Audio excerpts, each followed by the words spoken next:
வணக்கம். பட்டுக்கோட்டை மதுக்கூர் பகுதியில் ஒரு 3 குழந்தைகளை ஒரு தந்தை வினோத்குமார் என்பவர் பார்த்தீங்கன்னா கழுத்தறுத்து படுகொலை செஞ்சிருக்கிறாரு.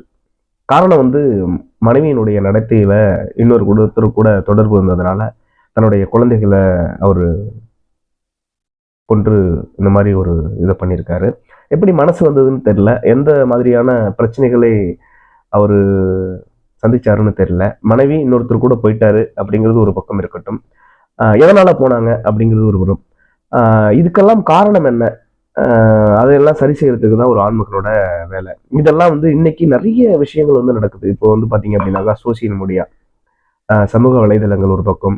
அதே மாதிரி பார்த்தீங்கன்னா ஆண்களை பொறுத்தளவுக்கு போதை வாஸ்துகள் அதிகமாக பயன்படுறதுனால புத்தி பார்த்தீங்க அப்படின்னாக்கா சமநிலையில் செயல்படுறது இல்லை. ஏதாவது ஒன்று பண்ணணும் அப்படிங்கிறதுக்கு வழிகாட்டாதான் இருக்கு. அதே மாதிரி நிறைய பிரச்சனைகளை இன்னைக்கு இந்த சோசியல் மீடியா வந்த பிறகு நிறைய விஷயங்களை பார்க்க பார்க்க அவங்களுக்கு வேற மாதிரி என்னமோ தோணுதுன்னு நினைக்கிறேன். ஏதோ பண்ணிட்டு போயிட்டு இருக்காங்க, வாழ்க்கை கடந்து போயிட்டு இருக்காங்க. இருந்தாலும் குழந்தைகள் என்ன பண்ணாங்க? ஏன் அந்த குழந்தைகளை நம்ம அந்த மாதிரி துடிக்க கொலை பண்ணணும்? அதை பார்க்கும்போதே மனசு பயங்கரமா பதறுது. ஏன்னா அந்த குழந்தைகளுக்கு சாப்பிட்றதுக்காக ஒரு அந்த பக்கோடா வாங்கிட்டு கொடுத்துருக்காரு. அதை கூட ஓப்பன் பண்ணி அந்த குழந்தைங்க சரியா சாப்பிடல. அந்த 3 பக்கோடா பாக்கெட்டும் இருக்கும்போது இதெல்லாம் பார்க்கும்போது சமூகம் எதை நோக்கி போயிட்டு இருக்குதுன்னு ஒரு பயங்கரமான ஒரு பயம் வருது. எதனால இப்படி நடக்குது? எதனால அப்படின்னா இன்னொருத்தனோட மனைவி, நிறைய விஷயங்கள் இருக்குது. இன்னொருத்தனுடைய மனைவியை பார்க்கவே கூடாது அப்படிங்கிறது ஒரு அப்பெல்லாம் நிறைய விஷயங்கள் இருந்திருக்கு. பாதுகாப்பாக தான் நடத்துவாங்க இன்னொரு மனைவி அப்படின்னு பார்க்கும்போது. அதனாலதான் அந்த தாலி கயிறு, காலில் மெட்டி இதெல்லாம் போட்டிருக்காங்க. ஒருத்தனை அடையாளப்படுத்துறதுக்காக, இவங்களுக்கு ஏற்கனவே திருமணம் ஆயிட்டு அப்படிங்கிறதுக்காக அடையாளப்படுத்துறதுக்காக பண்ணிருக்கோம்.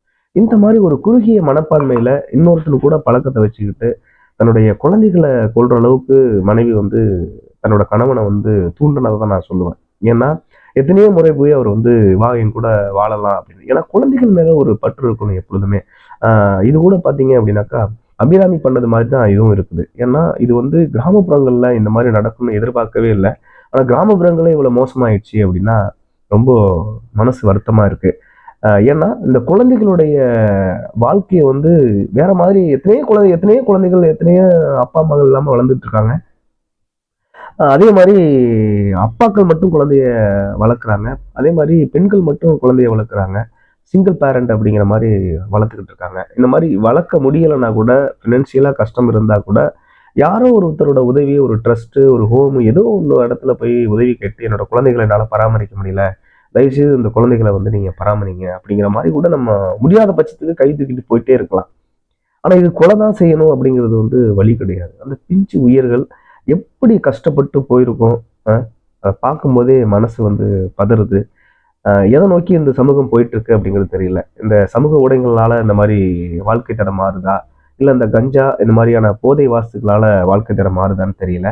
நிறைய விஷயங்களை நம்ம பார்க்கும்போது இந்த சொசைட்டியை நம்மளால கண்ட்ரோல்ல கொண்டு வர முடியுமா அப்படின்னே தெரியல. ஏன்னா ஒவ்வொருத்தரும் ஒவ்வொரு விதமா இருக்கிறாங்க. இது கொலைதான் தீர்வு அப்படிங்கிறது இல்லை. ஏன்னா கத்தி எடுத்தவன் கத்தியால சாவான் அப்படிங்கிற மாதிரி. நான் சொன்னதை தப்பா எடுத்துக்காதீங்க. குழந்தைகளை கொண்டுட்டு அவனும் செத்து இருந்தா கூட பரவாயில்ல. ஆனா குழந்தைகளை கொண்டுட்டு அவன் மட்டும் உயிரோட போய் போலீஸ் ஸ்டேஷன்ல சரண்டர் ஆயிருக்கிறது ஏற்றுக்கொள்ள முடியாத ஒரு விஷயம்.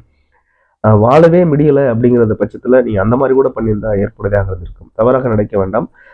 அந்த அளவுக்கு எனக்கு மன குமுறல்கள் என்னை எப்படி வெளிப்படுத்துறதுனே தெரியல. அந்த மாதிரியான ஒரு செயலை அவன் செய்திருக்கும் போது என்னால ஏத்துக்க முடியல. அந்த குழந்தைகளை விட்டுருக்கலாம், யாரோ உறவுக்காரங்கள்ட்ட கூட ஒப்படைச்சிருக்கலாம். அந்த குழந்தைகளை அதனால பராமரிக்க முடியல அப்படின்னா அதை ஏத்துக்க முடியல. அதை பார்க்கும்போது சமூக வலைதளங்கள் பூரா அந்த குழந்தைகளும் சமூக வலைதளங்கள்ல சில வீடியோக்களை பதிவிட்டிருக்காங்க. அதெல்லாம் பார்க்கும்போது ரொம்ப கஷ்டமா இருக்கு. இனி வரும் காலங்கள்ல இந்த மாதிரியான ஒரு கீழ்த்தரமான ஒரு முடிவை யாருமே எடுக்கக்கூடாது. ஏன்னா இந்த நிறைய இதை பத்தியான பிரச்சனைகளை மாற்றுவதற்கு நிறைய வழிவகைகள் இருக்கிறது. ரொம்ப டிப்ரெஷன்ல இருக்கும்போது அதுக்கான ஒரு அமைதியை தேடி நம்ம ஒரு இடத்துல போயிட்டோம் அப்படின்னாக்கா இதுவும் கடந்து போகும். அந்த இடத்துல அந்த நேரத்தை நம்ம கடந்து போக கத்துக்கணும். அப்ப கத்து போக்கிட்டோம் அப்படின்னாக்கா அதுல இருந்து நம்ம வெளிவரத்துக்கான வாய்ப்புகள் நிறைய இருக்கு. அந்த நிமிஷம் பண்றதுக்கு முன்னாடி ஒரு நிமிஷம் யோசிக்கிறதுக்கான வாய்ப்புகள் இருக்கு. நான் இதெல்லாம் பார்க்கும்போது ஏற்புடையதல்ல. இருந்தாலும் சமூகத்தினுடைய சீரழிவு தான் இது நான் பார்க்குறேன். ஏன்னா நம்மள மாதிரி மனிதர்கள் இந்த மாதிரி ஒரு உலகத்துல பிறந்த ஜீவன்களை தனக்கு பிறந்த குழந்தைகளை கொல்றதுக்கு எப்படி மனசு வந்ததுன்னு தெரியல. இதை வன்மையாக கண்டிக்கின்றேன். இது எவ்வாறு